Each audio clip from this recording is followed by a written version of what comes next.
Bom, gente, vamos aí mais uma aula de geografia, professor Geraldo. Vocês ainda lembram de mim, né?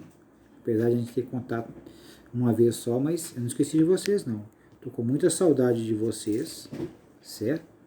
E eu espero que em breve nós estaremos juntos. Então, hoje nós vamos falar sobre o capítulo 6, que é as regiões geoeconômicas Norte e Sul. Então, eu coloquei uma série de quadrinhos aqui, onde nós vamos lendo, e a primeira coisa que nós, nessa regionalização Norte e Sul, é uma divisão entre os países desenvolvidos, Norte, e os países em desenvolvimento ou subdesenvolvidos ao Sul.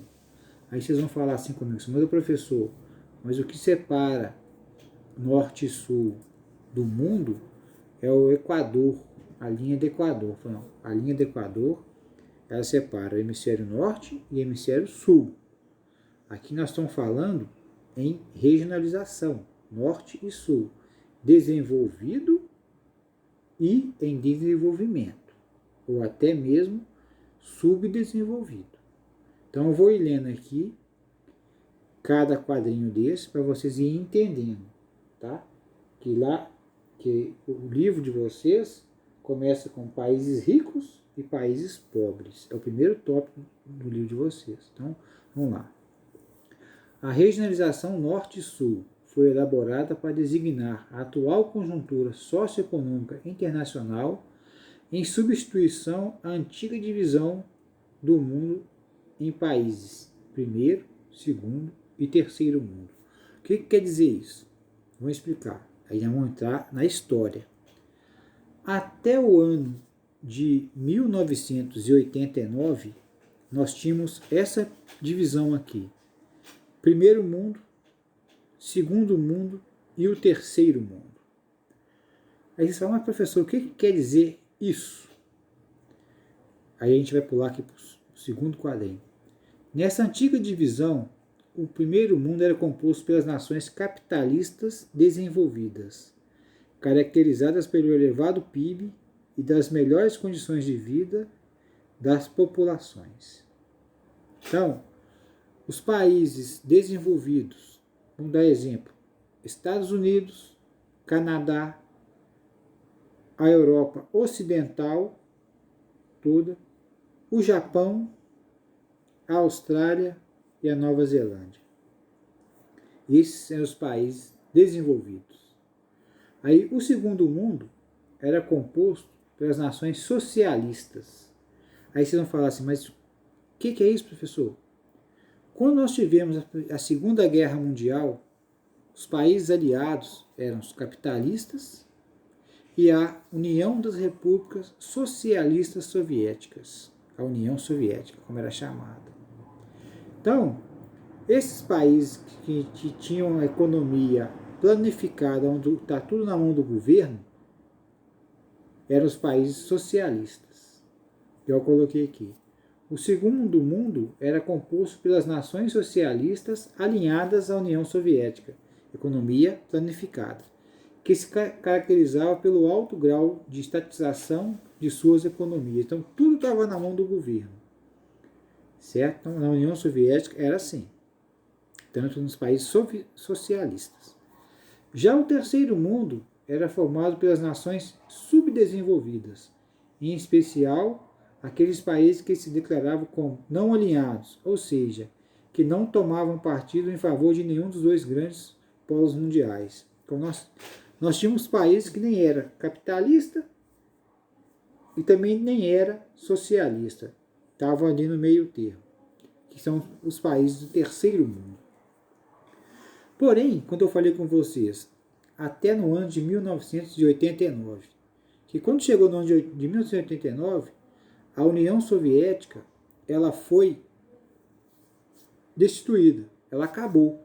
Então, todos os países que pertenciam, que eram socialistas, eles passaram a ter uma visão capitalista, de livre comércio, um mercado livre, onde o governo preocupava com a educação, a saúde e a infraestrutura básica. As outras coisas estão na mão da iniciativa privada, que é o livre mercado. Como tem as indústrias, podia vender e comprar na mão de quem quisesse, né? Que é a base do capitalismo, como nós vimos no capítulo anterior. Com o fim do Segundo Mundo e os sucessivos processos de independência da África, que culminaram no aparecimento de novas nações extremamente pobres, como eu falei com vocês. Elas muitas vezes eram até colônia de outros países. A divisão entre os três mundos tornou-se obsoleta, não justificava mais. Então, por quê? No instante que acabou o Segundo Mundo e esses países que eram da ex-União Soviética, que formavam um bloco socialista, vou dar um exemplo para vocês aqui. No leste europeu. No leste europeu, os primeiros países que romperam com o regime socialista foi a Polônia e a Hungria. No instante que eles romperam esse processo, onde o governo central dominava tudo, estava tudo na mão do governo e passou a ter livre comércio, eles já alinharam a América Ocidental. Nós vimos isso nos capítulos passados, certo? E colocando aqui, considerando que a maior parte dos países subdesenvolvidos encontra no sul e os desenvolvidos no norte, criou-se divisão norte e sul. Entretanto, conforme podemos observar no mapa, coloquei o mapa, então o mapa está no mapa de vocês, na página 116. Não representa a divisão do mundo conforme é ordenado, cartográfico, como eu falei com vocês, hemisfério norte e hemisfério sul. Os acordos internacionais são produtos industriais, produtos agrícolas, serviços de distribuição de água, luz e saúde, direito de propriedade intelectual, direito de uma pessoa ou empresa de garantir a propriedade sobre um determinado produto ou conhecimento que tenha sido criado por ela. Esse aqui, eu gosto de dar esse exemplo aqui, porque é a Microsoft. O Bill Gates, ele é dono da Microsoft. Então, todo computador, o Windows, é da Microsoft. Então, em qualquer lugar do mundo que você for, eles não podem ter o direito de propriedade intelectual. Ninguém pode mexer no Windows, porque é direito do Bill Gates. Então, voltando aqui à história, coloquei o final da Guerra Fria, conceito de regionalização. Então, coloquei uma seta e vamos explicar cada uma. Quando eu falei com vocês que esse processo de primeiro mundo, segundo mundo e terceiro mundo terminou em 1989, foi por o fim da Guerra Fria. Por que criou Guerra Fria? Quando terminou a Segunda Guerra Mundial, em 1945, nós tivemos dois ganhadores. Os capitalistas, que eram os americanos aliados, e o socialista, que era a Rússia, né, a União Soviética. Então, criou um processo entre capitalista versus socialista. O que quer dizer isso? É à medida em que o governo, no bloco socialista, ele tinha uma economia planificada, onde o governo central detinha todo o processo do país, eles ficaram estatizados. O que é isso? Eles não tinham onde comercializar, porque no Ocidente, como é livre mercado, aquela produção daquele país, ela podia ser comercializada em qualquer parte do planeta, onde o governo não participava de nada. Ele só ia participar nos processos de desenvolvimento. Por quê? Ia gerar a riqueza gerada por esses produtores, por esses produtos, iam fazer o crescimento daquele país. Então nós temos a Alemanha mesmo, exemplo. A Alemanha Ocidental e a Alemanha Oriental, a Ocidental se desenvolveu muito mais do que a Alemanha Oriental. Então eles iam aquilo, a mesma Alemanha foi dividida no final da Segunda Guerra. O lado ocidental se desenvolveu muito mais do que o lado oriental da própria Alemanha. Porque o lado ocidental, ele tinha livre comércio, ele podia fazer comércio em qualquer lugar, podia importar indústria, fabricar e revendê-las. Já no lado oriental de influência soviética, né, de influência do socialismo, o governo detinha essa produção, estava tudo na mão do governo, então não tinha onde as suas indústrias se modernizar de acordo com o que o socialismo permitia. Então isso foi criando bloqueios, barreiras, onde, vamos colocar assim, a Europa Ocidental e os países ocidentais foram desenvolvendo de tal maneira e os países com regime socialista foram ficando para trás, fechados. Eu coloquei aqui. O fim da guerra, o termo Guerra Fria, era não declarado uma guerra entre os Estados Unidos e a União Soviética, porque os Estados Unidos altamente capitalista e a União Soviética socialista. E então, livre comércio e economia planificada, economia presa na mão do governo. Então, eles queriam influenciar, porque a tendência do capitalismo, qual que é a função dele? É vender. Vender, vender, vender. Produzir para vender, igual nós estudamos. Produzir para vender. Então, esse processo foi estagnando, foi barrando a União Soviética, os países socialistas, onde eles viam seus vizinhos que eram capitalistas prosperarem e crescer e eles ficando na mesma situação ou até pior, porque com o enfraquecimento do socialismo não tinha onde, eles tinham que abrir, como é que eles iam vender? E as suas indústrias, como não existia troca de tecnologia entre um país e outro, eles foram ficando obsoletos, onde a sua indústria foi ficando para trás, e não acompanhava o mercado. Então, eu coloquei assim, quando houve o fim da Guerra Fria, que acabou em 89, no início da década de 90, a divisão do mundo mudou. O que levou? Porque acabou o segundo mundo. Não existia mais país socialista. Hoje o processo todo é capitalismo. Produzir para vender, para exportação, certo? Então o governo ele saiu do processo de economia planificada e ficou naquelas partes de que tem que fazer educação, saúde, moradia, melhoria de vias. Então esse era o processo do governo e liberou o mercado para livre mercado.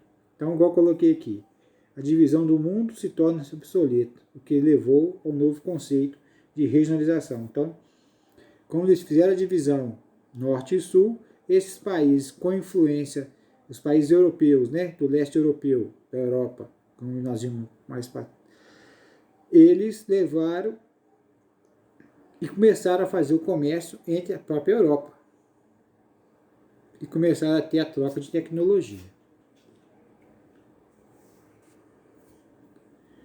Nesse quadro, um novo conceito de regionalização, usando como premissas. Acesso a tecnologias, igual eu falei com vocês, a industrialização. Nível de vida, mortalidade infantil, expectativa de vida, analfabetismo e etc. Distribuição de renda, renda per capita, crescimento do PIB. Então, no instante que esses países que eram do bloco socialista passaram a ter o regime capitalista e ter a troca de tecnologias, eles começaram a se industrializar. Eles já eram alfabetizados, porque uma preocupação do governo socialista também era com a educação. Então, muitos países do leste europeu, eles já tinham a educação, uma mortalidade infantil pequena e expectativa de vida alta e um analfabetismo bem baixo.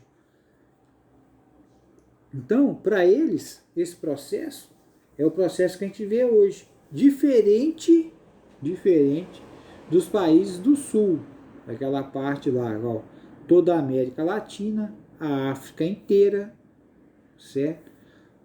Boa parte dos países da Ásia, né? A maior parte dos países da Ásia, Então nós temos 3 continentes em massa. A América Latina, do México à Argentina, país pobre. Todo o continente africano, todo. E a maior parte da Ásia. Então nós temos 3 continentes, onde são o sul, os países em desenvolvimento ou subdesenvolvidos. E o norte é os Estados Unidos, Canadá, a Europa toda. Aí você fala assim, mas professor, a Rússia tinha um governo socialista e está entre os países do norte. Por quê? A Rússia, ela pertencia ao socialismo, mas no instante que ela, pelo tamanho dela e a industrialização dela, ela e o padrão de vida do povo russo, colocou nessa regionalização entre os países do norte desenvolvidos. Igual aqui. Dividindo o mundo em norte, países ricos ou centrais desenvolvidos. Sul, países pobres ou periféricos, subdesenvolvidos. Foi o que eu falei com vocês, dos continentes.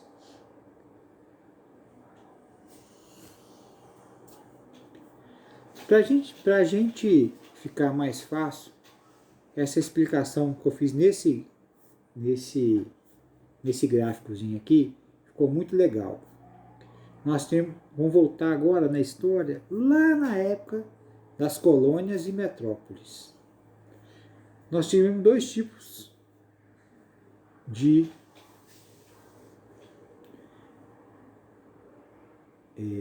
colonização.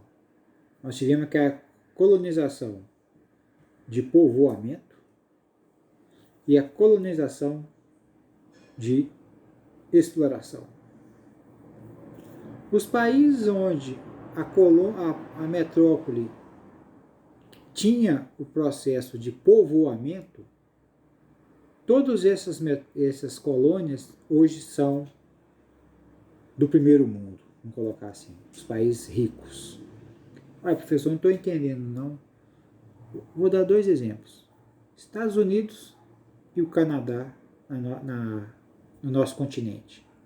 Eles foram colônias inglesas, todos 2, porém, colônias de povoamento. Quando vocês estudaram a Revolução Industrial, o primeiro país que teve a Revolução Industrial, que começou a Revolução Industrial, foi a Inglaterra, no ano de 1770. Então, a prioridade da indústria britânica era de vender seus produtos. Aonde que eles vendiam esses produtos? Nas suas colônias. Então, como eles tinham os Estados Unidos e o Canadá com uma extensão do território inglês, eles passaram muito dessas indústrias da Inglaterra para os Estados Unidos e para o Canadá, porque eles não eram colônia de exploração, e sim colônia de povoamento, era uma extensão da Inglaterra na América.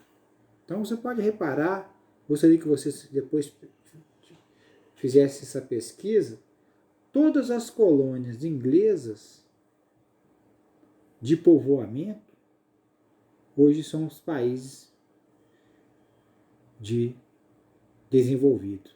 Vou dar mais um exemplo aqui de uma outra colônia inglesa que também é do primeiro mundo. A Austrália era colônia de povoamento. Hoje a Austrália está entre os países mais ricos do mundo, os países do norte. E apesar dela estar no hemisfério sul, ela, Nova Zelândia, estão entendendo? Então, aquelas colônias que eram de povoamento, elas eram a extensão das metrópoles e não de exploração. Já o resto da América, que é a América Latina, qual que era a função dessas colônias? Tudo que era tirado daqui ia para Espanha ou Portugal. Então aqui era colônia de exploração. Nesse quadro aqui que coloquei assim: metrópole, potência marítimo-mercante, no caso a Inglaterra. Desenvolvidos, utilizavam matéria-prima das colônias para alimentar suas indústrias. Era o pacto colonial, tanto de exploração como de povoamento. Elas exploravam os territórios dominados, sistema de plantation. Tudo que era produzido nas colônias voltava-se para as metrópoles. Porém, nas colônias que eram de exploração, elas não voltavam, simplesmente se exploravam. O contrário das colônias de povoamento.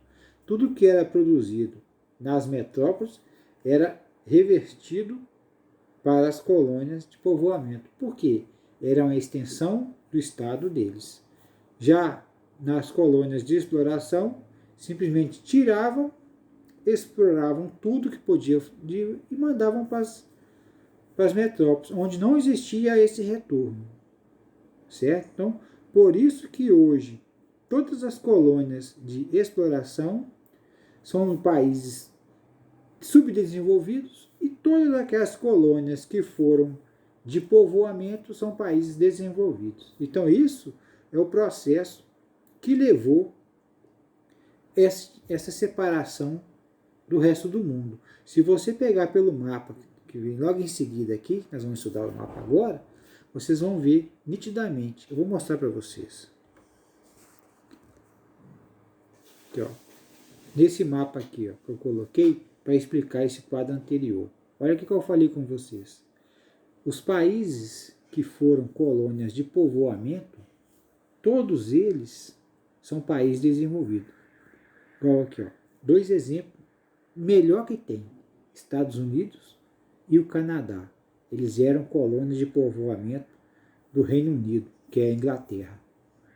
A Austrália também, que está cá embaixo no sul, do hemisfério sul, também era colônia de povoamento da Inglaterra.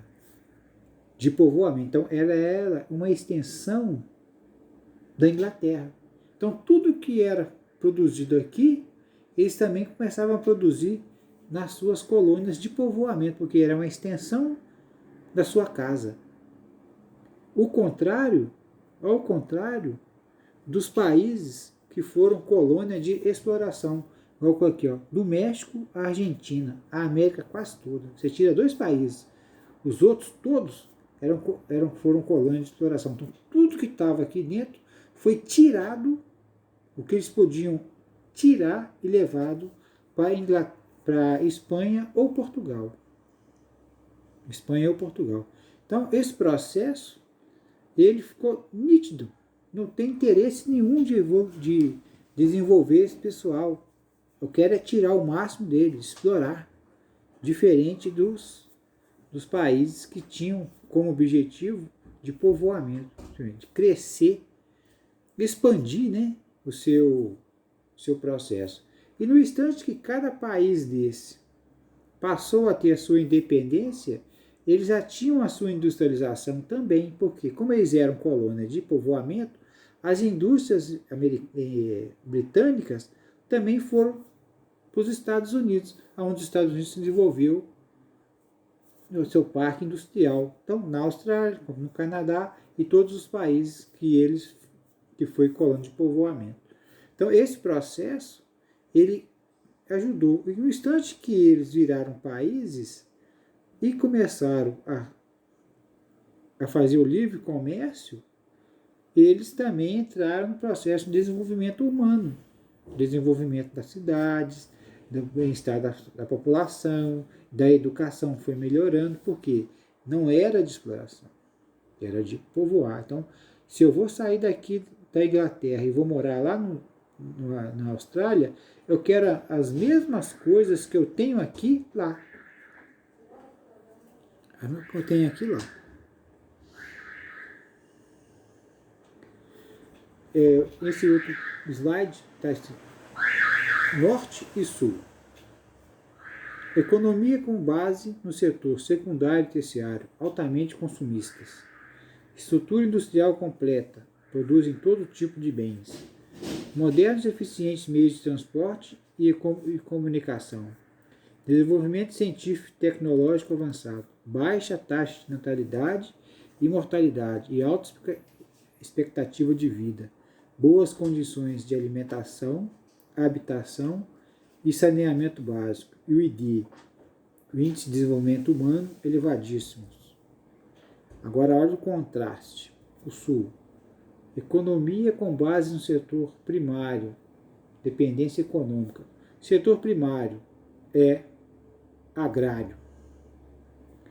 Baixo nível de industrialização, com exceção de alguns países como Brasil e México, que está com a sua indústria. Apesar de nós sermos agrícola, a nossa indústria está começando a sobressair, mas a nossa indústria tem base agrícola também. Rede de transporte e meio de comunicação precário. Não precisa nem falar das nossas estradas, né? Meio de comunicação nosso também é bem precário. Vou dando um exemplo que a gente vive isso. Deficiência tecnológica e baixo nível de conhecimento científico. A gente pode ver que a nossa educação, os governantes não têm muito interesse de ter uma população culta. Elevada taxa de natalidade e mortalidade infantil e baixa expectativa de vida. Esse tópico aqui no Brasil, com a nossa ascensão de países em desenvolvimento, ele não é um país subdesenvolvido, mas também não é um país desenvolvido. Nós estamos chegando no processo de desenvolvimento. Então, a nossa taxa de natalidade, nascimento, está diminuindo, a nossa mortalidade infantil também está diminuindo e a nossa expectativa de vida ela elevou, porque no instante que você melhora a taxa de natalidade e a mortalidade infantil diminui, o que é isso aqui? A vacinação em massa, a melhoria do sistema de saúde, a melhoria nos processos de melhora de vida da pessoa, essa tendência aqui é melhorar o que está acontecendo no Brasil. As péssimas condições de alimentação, habitação e saneamento básico e o IDH baixo. Nós vimos ali que nós temos países nesse gráfico, nesse mapa que nós vimos anterior, que está em rosa, onde o índice é muito baixo de perspectiva de vida. Pessoa, aqui no Brasil nós temos uma perspectiva de vida de 75 anos. Muitos desses países chega a 50 ou até 55 anos, o máximo de vida de uma pessoa. E a taxa de mortalidade infantil é muito alta, porque não existe saneamento, não existe vacinação em massa, meio de barrar. A gente vê muito na televisão quando mostra as campanhas dos países da África, que é onde mais sofre com esse processo.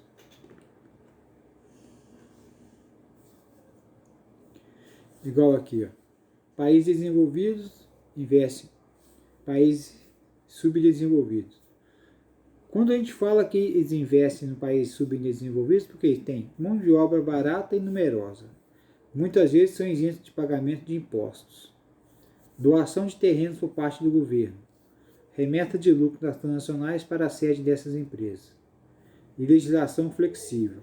Aqui, ó, nesse gráfico aqui, muito pertinho de nós, quando a Fiat, que é uma empresa multinacional italiana, ela veio para o Brasil, o governo de Minas doou aquela parte lá onde está em Betim, doou para eles. Então, ganhou o terreno para construir a indústria. A mão de obra é barata, porém, e muito numerosa. Isentos de pagamento, ficou muitos anos sem pagar imposto. Igual eu falei com você, doação de terreno por parte do governo. Então, houve um consenso entre o governo estadual e o governo municipal e doou aquela região para a Fiat Automóveis construir a sua empresa E todo o lucro dessas transnacionais é repassado para a sede. E uma legislação flexível para eles.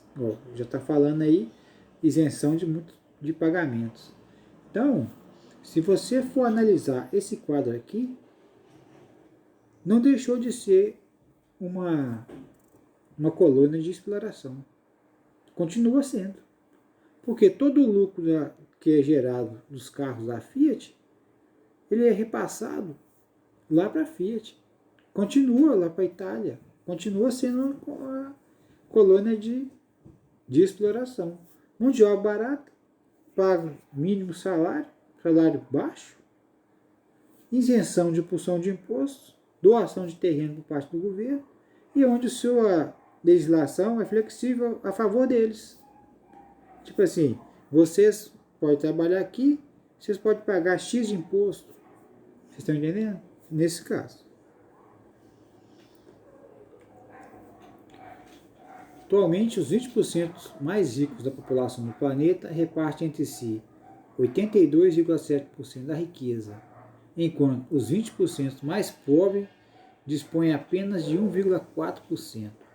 Logo conclui-se que o desenvolvimento em parte dos países centrais são de fato sustentados à custa da exploração dos países periféricos. Eu acabei de dar um exemplo aqui para vocês aqui, ó, que a colônia de exploração não acabou, continua. No quadro anterior está deixando bem claro essa parte aqui, ó. Desenvolvimento em parte dos países centrais são de fato sustentados às custas da exploração dos países periféricos. Então, tudo aquilo que eu falei ali, que os governos dos países periféricos dão incentivo para as indústrias multinacionais, transnacionais, salários mínimos, não compatível igual nos países ricos. Vamos colocar assim, se tivesse um trabalhador de uma montadora brasileira, dá um exemplo de uma Fiat, ele ganha a mesma coisa um trabalhador de uma empresa japonesa lá no Japão, numa Honda ou de uma Toyota, uma Nissan? Claro que não. O trabalhador brasileiro ganha muito menos. E fora os benefícios que esses outros trabalhadores nesses países desenvolvidos têm, que aqui não tem. Então, a exploração continua. Certo, gente?